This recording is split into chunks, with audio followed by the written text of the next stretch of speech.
I'm Dr. Paula Lantsberger. I want to talk to you today about the deathly consequences for Washington families when they don't have access to health care. I had a 32-year-old patient who lost her health care insurance because she had an injury on her job.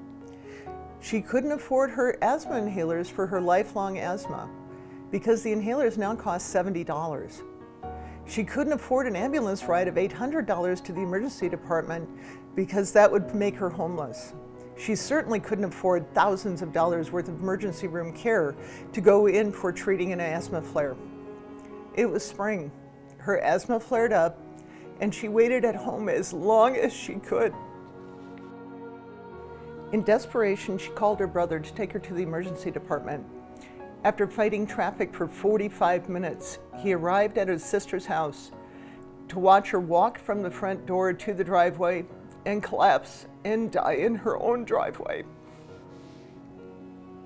This was an absolutely preventable death from a 100% treatable condition, but only if you have health insurance. I had another patient tell me of his young wife's death from breast cancer. She refused to have it treated because she wasn't going to make her family homeless and force her husband into bankruptcy to afford cancer treatment without health insurance. I volunteered as the medical director for Project Access for the Spokane County Medical Society. This was a charitable program that provided free medical care for people who were within 200% of the poverty line. These people were desperate for care. They had conditions like brain tumors, blinding cataracts, huge herniated discs, breast cancer, and others. Prior to the Affordable Care Act, we had over 100 people applying every single month for the donated charity health care.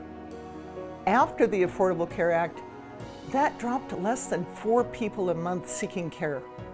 People had real health care, and they didn't have to beg for charity. Washington State has the chance to lead the nation and provide a basic human necessity, which is health care. I never want to see another patient die from a 100% preventable condition.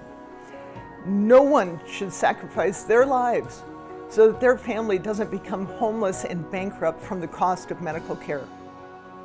Now is the time for our legislature to pass affordable health care, and now is the time for you to contact your legislator. Tell them now is the time for health care in Washington State. I insist that we fight for health care for all.